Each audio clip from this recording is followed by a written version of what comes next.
겠습니다. 하나님 아버지, 이 세상이 추위로 또 코로나로 인해서 혼란스럽고 많이 당황하고 방황하고 있지만 우리의 빛 대신 인도자 대신 우리 주님의 인도함을 받아 안전하게 이 땅에서 하나님의 자녀로 살아갈 수 있도록 역사하여 주옵소서. 예수님의 이름으로 기도합니다. 아멘. 우리 사회를 가리켜 미친 사회다 라고 말하는 사람들이 있습니다. 틀린 말이 아닌 것 같고요. 우리 사회 현상을 진단하는 카페가 있습니다. 미친 사회라고 하는 카페가 있습니다. 근데 그 카페에서 우리 사회를 어떻게 진단했냐면 이렇게 진단을 했습니다. 광기 넘치는 야만 사회다. 희망을 잃어버린 현실 도피와 허무주의가 팽배하다. 사회 지도층이 철학이 부재된 상태다. 도덕적 상실로 인해서 신뢰가 붕괴되었다. 이렇게 진단을 합니다. 100% 맞다라고 할 수는 없어도 상당 부분에서 그럴 수 있겠다라고 공감하는 부분들이 있습니다. 사람도 미쳐가고 사회도 미쳐가고 나라도 미친 나라가 되는 것 같은 그런 오늘의 사태입니다. 뿐만 아니고 교회도 미친 것 같다. 그러니까 어떤 면에서 미치지 않고서는 살 수 없는 사회가 된 게 아니냐. 건강한 사고, 건전한 사고를 가진 사람들이 오히려 손해보고 희생당하는 시대가 된 것 같다라는 그런 마음입니다. 건강한 사고, 어떤 사고가 건강한 사고입니까? 우리 성도님들은 이 사고가 건강하시죠? 소위 이 건강한 사고를 한마디로 말하면 균형 감각이 있는 사고입니다. 자, 이 건강한 사고를 보면은요, 소위 현실을 객관적으로 볼 수 있어야 돼요. 그러면 미친 사회는 어떤 사회?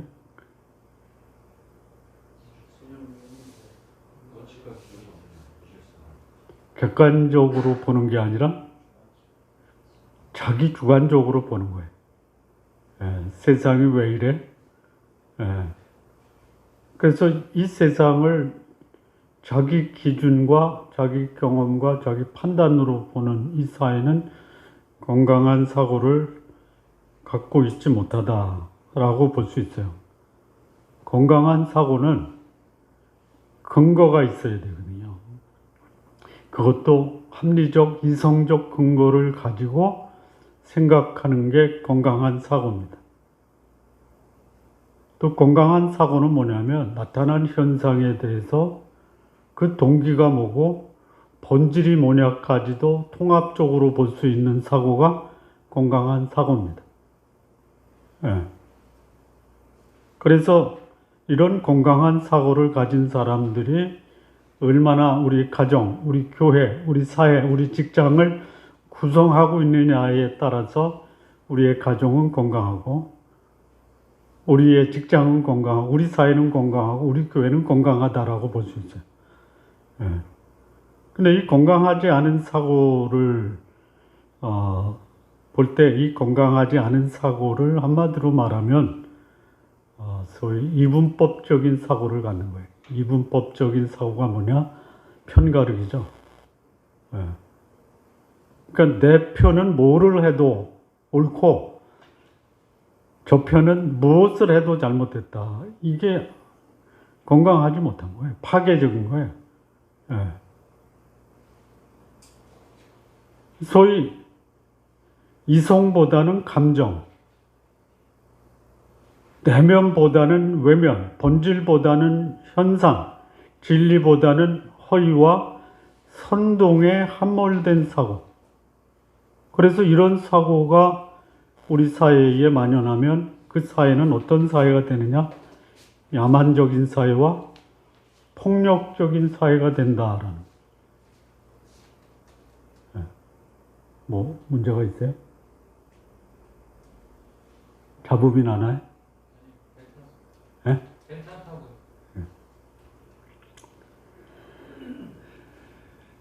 자, 그런데 이런 그 파괴적인 사고의 배후에 뭔가 그 사회를 야만적이고 폭력적이고 건강한 사고를 못하게 하는 보이지 않는 세력이 있죠. 이게 뭐예요? 예? 그 사회의 사조였어요, 사조. 흐름. 예. 근데 이 세상을 주관하고 있는 소위 파괴적인 사조. 또 이 세상의 흐름을 따라가는 유행. 그리고 그 유행에 따라서 법과 제도를 바꾸는 이런 소위 사회 제도의 문제가 그 배후에서 작용하는 세력에 영향을 받는다라는 거예요. 그게 뭐예요? 소위 어둠의 영,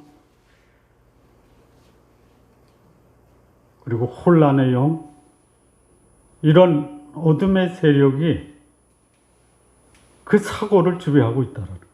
그래서 정상적인 사고를 못하게 하는 거예요. 예. 그거를 우리 본문에서 소위 귀신 들린 자, 예. 그래서 귀신의 영이 역사하는 곳에서는 뭐가 있느냐? 파괴적이고, 그리고 건전하지 못하고, 혼란스럽고, 이런 현상들이 벌어진다라는 거예요. 예. 자, 여기 보니까요, 이 귀신 들린 자가 어디서 살고 있습니까?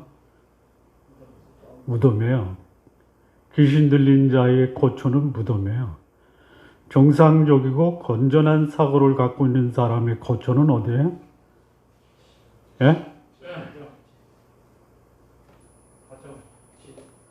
그렇죠. 무덤은 죽음의 골짜기예요.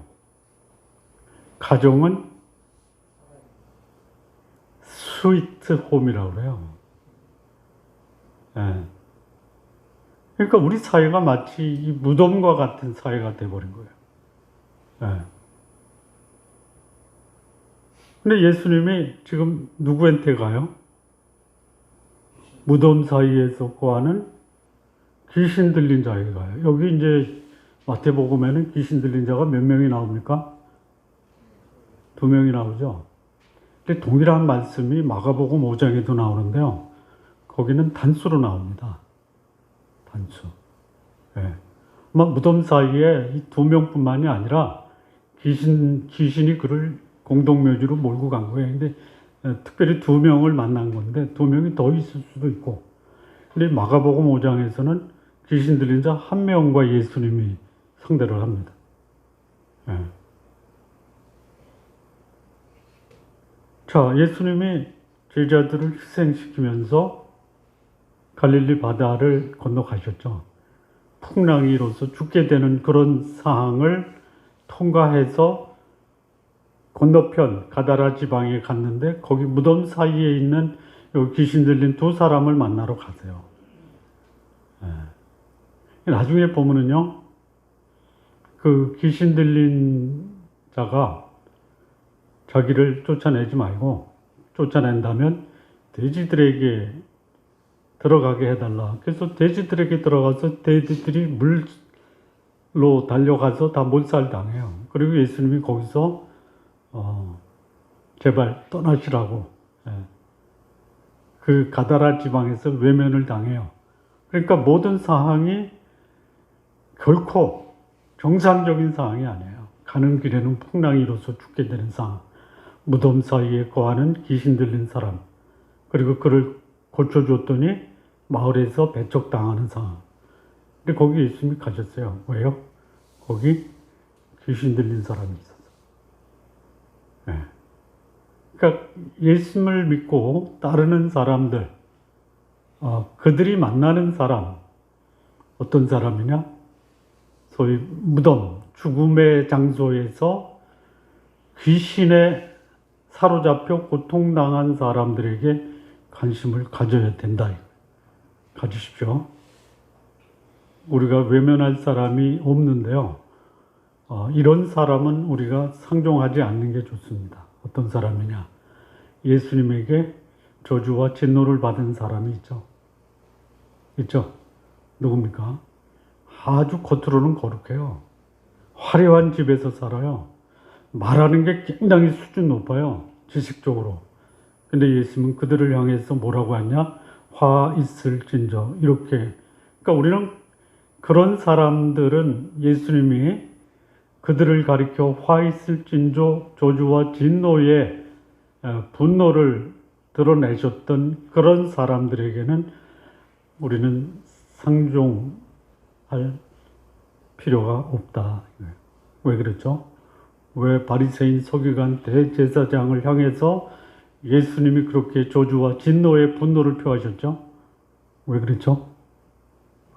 거룩한 옷을 입었고요. 좋은 집에서 사용하는 언어가 아주 수준 높은 언어인데 예수님이 그들을 향해서 저주와 진노의 분노를 표하신 이유가 뭐죠? 뭐죠?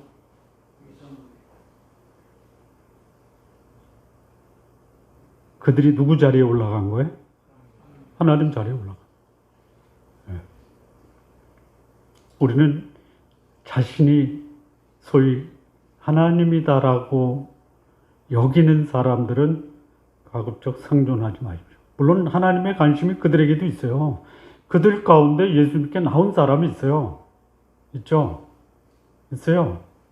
심지어 헤롯 대왕의 가족들 중에서도 예수님께 나온 사람이 있어요.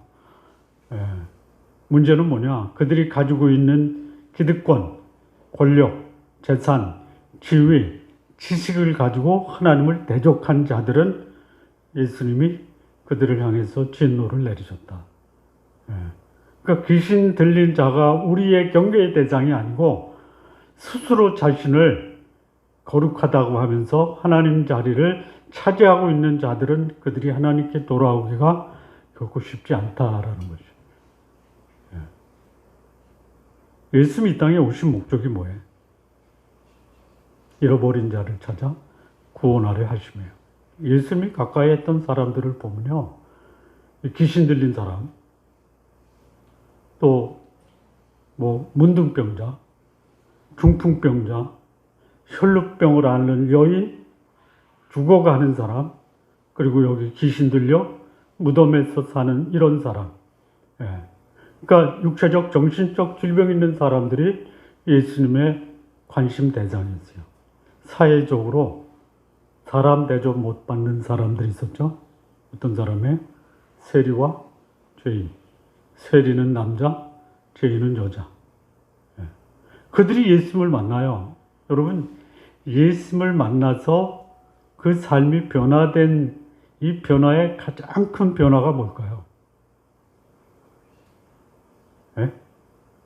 가장 큰 변화가 뭘까요? 더러운 자가 어떻게 바뀌어요? 깨끗한 자로 바뀌어요. 절망 가운데 있는 자가 소망을 갖고 살아요. 순간의 삶을 살았던 사람이 영생을 살아요. 그리고 제가 본 영화 중에 부활이라는 영화, 최신 영화인데요. 거기에 그 호민관이 이 제자에게 물어요. 왜 당신이 예수님을 따르시오? 라고 했는데 이걸 어떻게 표현할 수가 없어요. 근데 예수님이 부활하시고 갈릴리에서 거기서 문둥병자를 고쳐요. 그거를 본 제자가 호민관에게 그래요. 저것 때문이야. 인생에 의미 없이 살았던 문둥병자가 감격과 희망을 갖고 살아갈 수 있는 그 기회를 예수님이 주신 거야. 예. 이게 예수님 만난 사람들의 삶의 변화입니다. 이 변화가 있어야 돼요, 우리들에게. 예. 자, 이 귀신 들린 자의 모습을 보면요.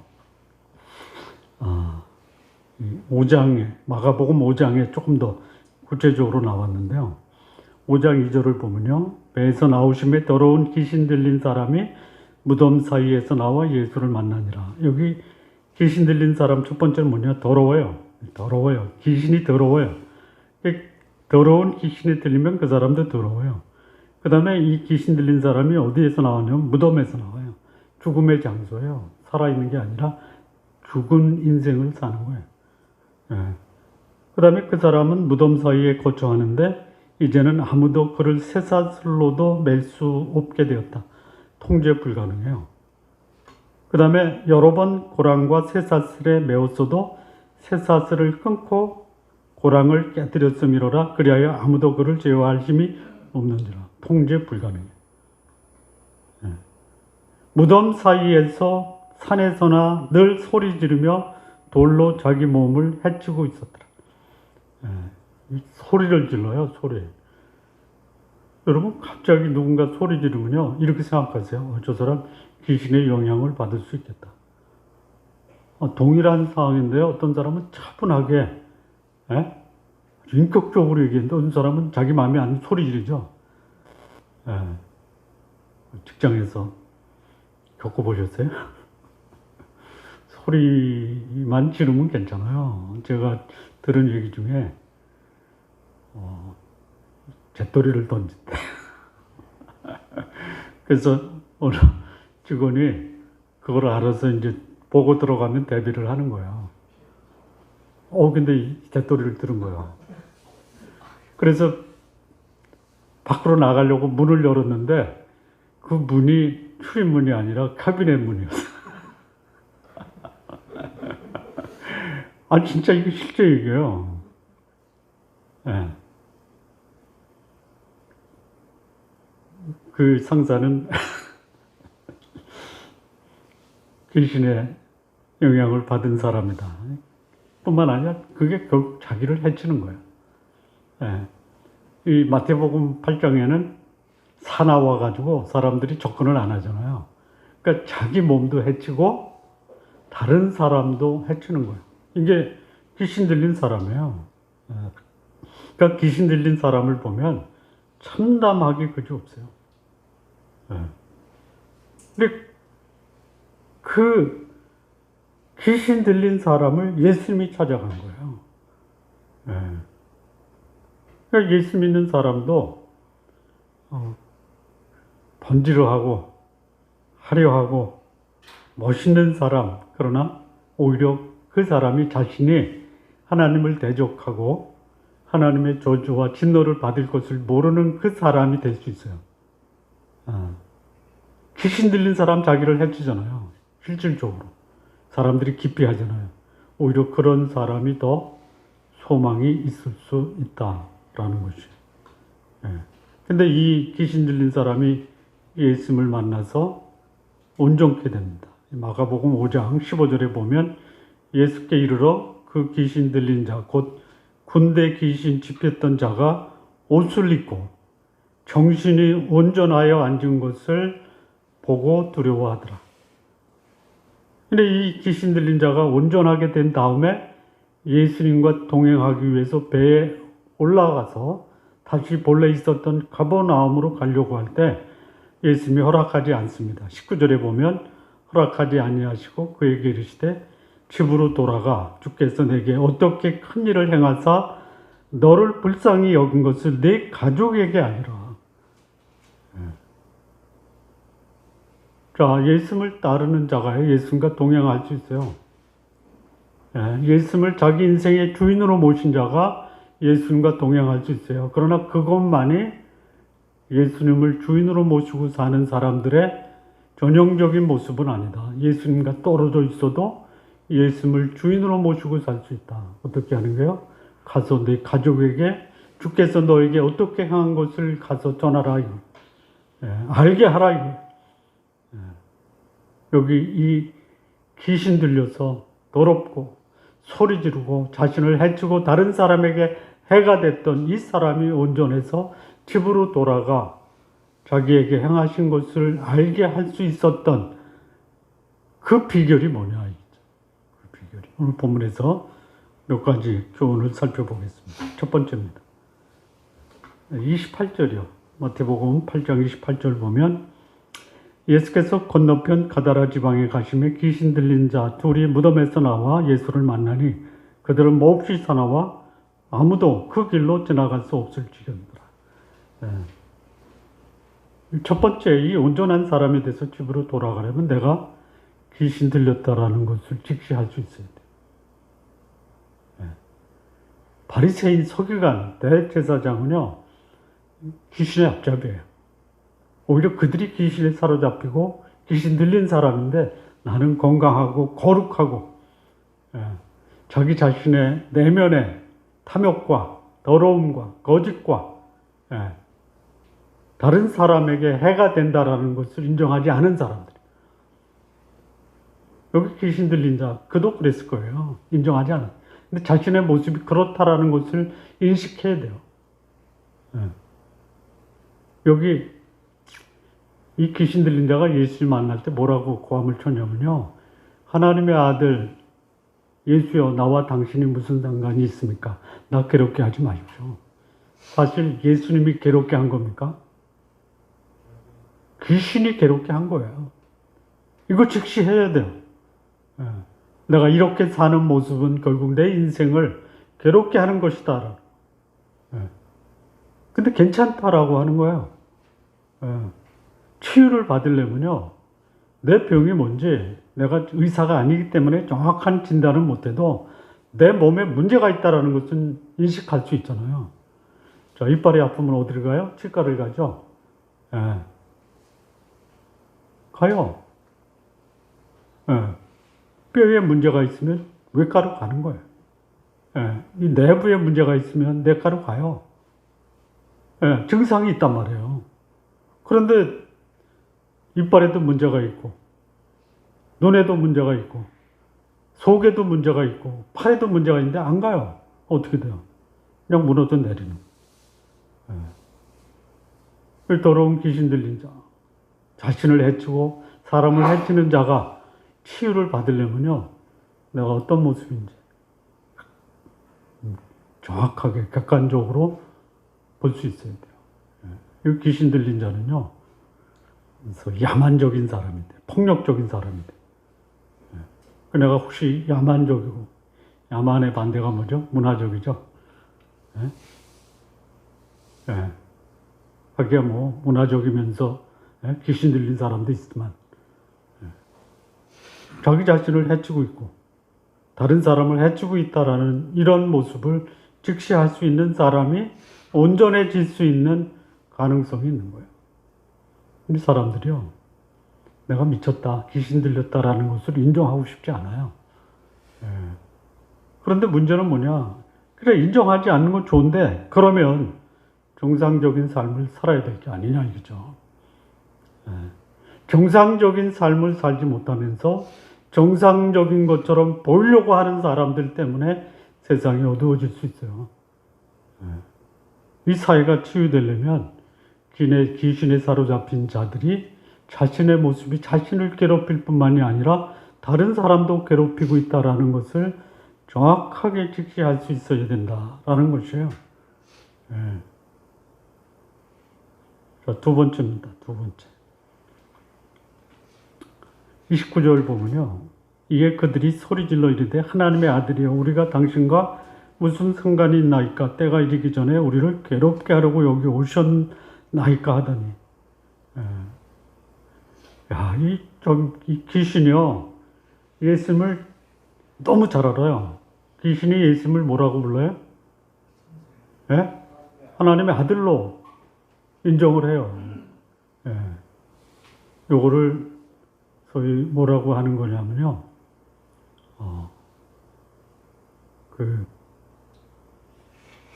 뭐라 그러죠?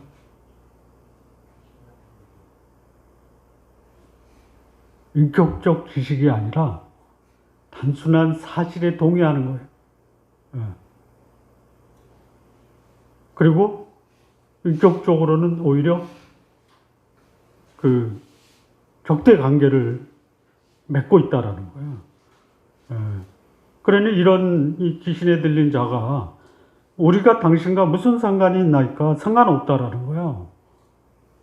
자기 자신이 귀신에 들려 있으면서도 예수님과 상관을 갖지 않겠다라는 거예요.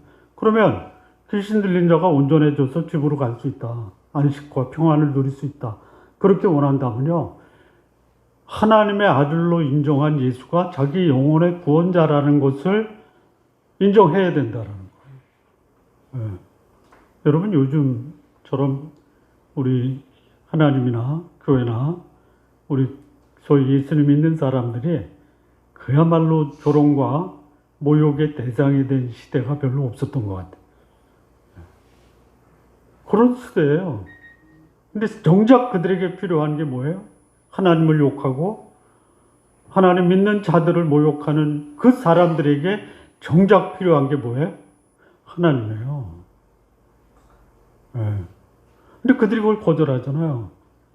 근데 문제는 조금 더 심각한 게 있어요. 뭐가 심각하냐면요. 일이 그야말로 정상적으로 돌아갈 때는 하나님과 좋은 관계를 맺다가 자기 인생의 폭풍우를 만나면요. 하나님을 대적하는 사람들 있죠. 네? 이게 더 심각한 거예요. 여러분, 이 귀신은요, 예수님이 하나님의 아들이라고 결정적인 때에 인정을 해요. 근데 하나님 믿는 사람들이 결정적인 때에 하나님을 모욕하고 하나님을 떠나는 그런 사람도 있어요. 이게 더 큰 문제라는 거예요. 예. 자, 그러면 하나님을 믿다가 결정적인 그 상황에서 하나님을 외면하는 사람이 하나님을 외면하면 내 상황이 내가 원하는 대로 됩니까? 예? 돼요? 됐으면 좋겠어요. 근데 그걸 자신의 인생을 더 비참하게 만드는 거예요. 예.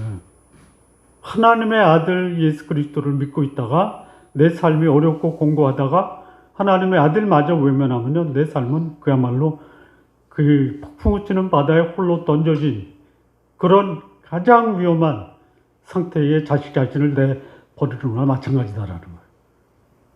예.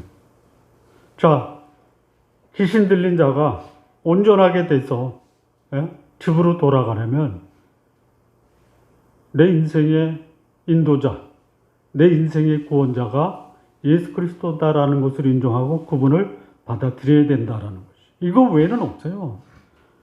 예. 그것을 포기하면은 더 이상 그에게는 소망이 없어요. 예. 자, 여기 예수님이 이 귀신 들린 자를 만나기 위해서 예수님이 희생한 게 있죠. 자기 자신을 희생해요. 수많은 무리가 따라오는 것을 마다하고 배 타고 가요. 가다가 함께한 제자들을 희생시키죠. 예. 그리고 그 군대 귀신 쫓겼던 자가 예수님께 요청한 게 뭐냐? 돼지떼에게 가서 돼지가 다 물속에 빠져서 죽죠. 그리고 마을 사람들에게 피해를 입히죠. 예. 그래서 예수님이 그 마을에서 외면당하는 거예요. 수많은 희생을 하시면서까지 예수님이 이 귀신 들린 자를 찾아가신 거예요. 예. 예수님이 나에게 오셔서 나에게 구원을 주시기까지 이 예수 그리스도가 얼마나 많은 희생을 했는가 라는 것을 알면, 저분이 나를 위해서 저런 희생을 하셨다면 내 영혼과 내 인생을 맡길 수 있는 내 영혼의 구원자이며 내 인생의 인도자라는 것을 고백해야 된다라는 것이죠. 자, 세 번째입니다. 세 번째. 이거는 마가복음 8장 18절에서 20절 말씀까지 보시겠습니다. 예수께서 배에 오르실 때에 이게 뭐냐면 다시 돌아가는 거예요. 예? 다시 이 귀신 들린 자를 고치고 배에 오르시는 거예요. 다시. 그랬더니 귀신 들렸던 사람이 함께 있기를 간구합니다. 같이 가겠습니다. 19절에 허락지 아니하시고 그에게 이르시되 집으로 돌아가 주께서 주께서, 여기 주께서라는 단어에 밑줄을 딱 치시기 바랍니다. 내게 어떻게 큰 일을 행하사 너를 불쌍히 여기신 것을 내 가족에게 알리라 하시니, 그가 가서 예수께서 자기에게 어떻게 큰 일을 행하셨는지를 데가볼리에 전파하니 모든 사람이 놀랍게 여기더라. 이 마태복음에서는 가다라라고 하죠. 근데 마가복음의 5장 그 초반부에는요, 거라사라고 합니다. 그 다음에 여기 데가볼리라고 해요. 데가볼리라는 것은 뭐냐면, 데카폴리스, 10개의 신도시예요. 그러니까 그 가다라 지방이나 거라사 지방에 로마에서 10개의 신도시를 만들었는데, 그 도시 안에 공동묘지가 있었던 거예요. 그 데가볼리의 모든 사람이 놀랍게 여겼어요. 자, 그런데 여기 눈여겨봐야 될 단어가 뭐냐면 주께서 이거예요. 주께서. 이 주께서라는 말은 누가 쓴 거냐면요, 예수님이 그 귀신 들렸다 온전하게 된 사람에게 쓴 말이에요.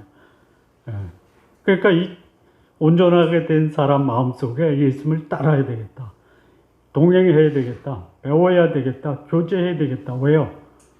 자기의 영혼을 구원하신 하나님의 아들 예수 그리스도, 그분이 내 인생의 주인이시다라고 고백한 거예요. 그런데 예수님은 맞다, 네가 나를 주인으로 인정하고 주인으로 모시고 살겠다면 여기 주께서 너에게 어떻게 큰 일을 행한 것을 가족들에게 알려라.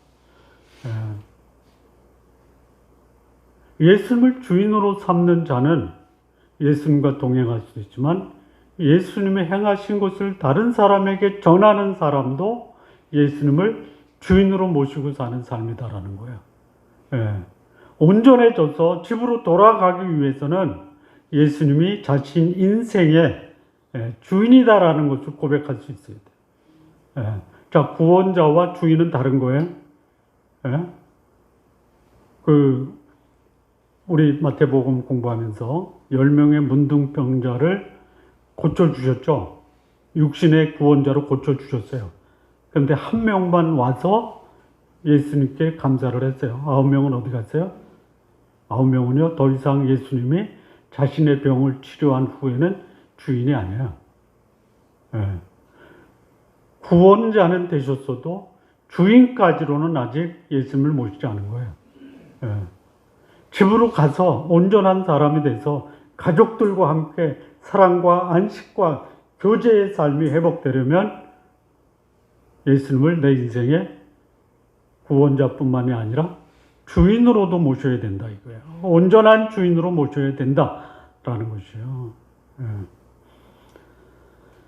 자, 이 예수님을 주인으로 모시지 않으면요, 구원자가 됐는데요, 예수님이 구원자인 것만은 틀림이 없고 경험을 했는데요, 예수님과 동행하지 않고 예수님을 주인으로 모시지 않으면요, 과거에 살았던 그 삶의 습성, 영향력이 여전히 나에게 있다라는. 신앙생활이 뭐예요?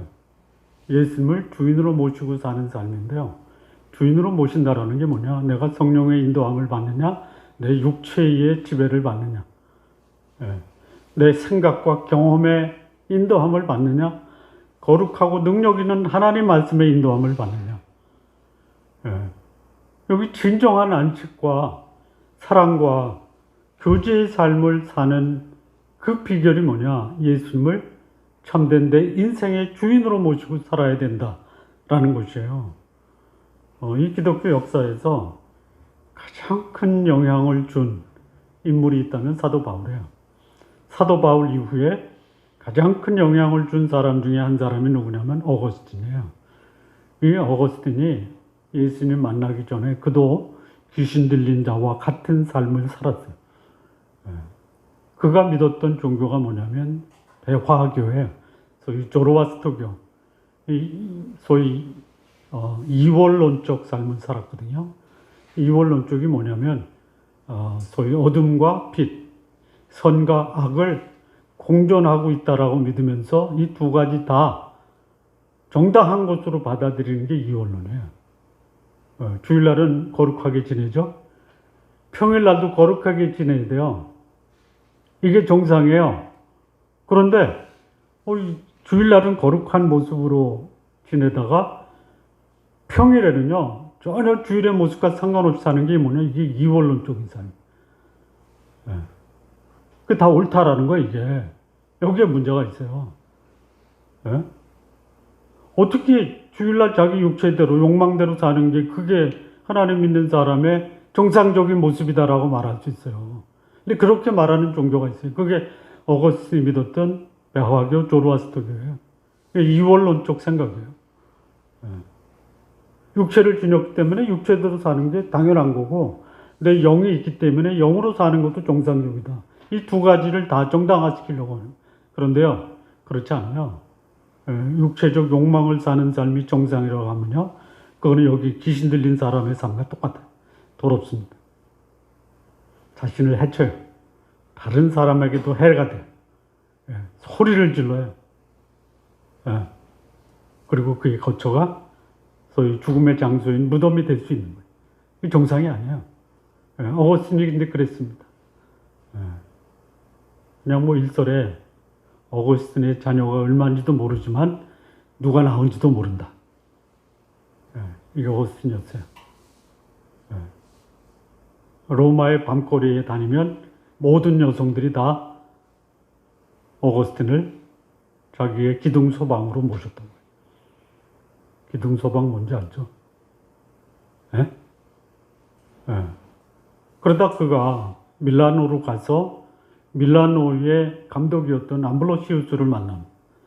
그리고 거기서 로마서 말씀을 들으면서 어둠의 옷을 벗고 빛의 갑옷을 입자라는 말씀에서 자신의 삶을 돌아보게 돼요. 나는 지금까지 어둠의 옷을 입고 나 자신을 해치고 죽음과 같은 인생을 살게 했고 다른 사람에게도 해가 됐다. 그걸 빛의 갑옷을 입는 거예요. 예수 그리스도의 옷을 입고 그는 변화가 됩니다. 자, 예수 그리스도를 주인으로 모시겠다고 살면서 어거스틴의 삶은요, 어둠이 빛으로, 죽음이 생명으로, 자신과 다른 사람에게 해를 끼쳤던 사람이 자신과 다른 사람에게 기쁨과 유익을 주는 사람으로 바뀌는 거예요. 그리고 그가 로마로 갑니다. 거리의 여인들이 어거스틴이 왔다라는 소문을 듣고 어거스틴에게 옵니다. 이런 얘기를 해요. 어거스틴, 나야, 나 몰라? 근데 어거스틴 이런 말을 합니다. 너는 너지만 나는 내가 아니야. 바뀐 거예요. 이런 고백이 있어야 돼요. 이런 고백이 가능했던 이유가 뭐냐? 어거스틴 이런 고백을 합니다.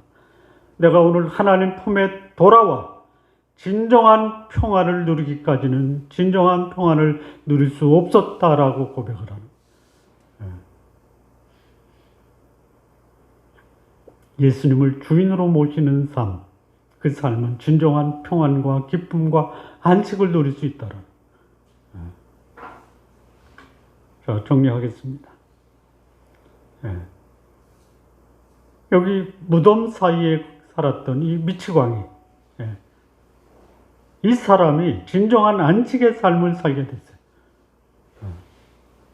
오늘 우리들의 삶이 미쳐버릴 것 같은 이런 인생도 진정한 안식의 삶을 살 수 있다라는 그 오늘 본문이 우리에게 줍니다. 그렇다면 어떻게 소위 귀신 들려 미칠 것 같은 인생을 사는 내 인생을 진정한 안식과 평안의 삶을 살 수 있는, 내 인생이 마치 미친 것 같고 더 이상 살고 싶지 않다라는 나 자신을 인정하라라는 거죠.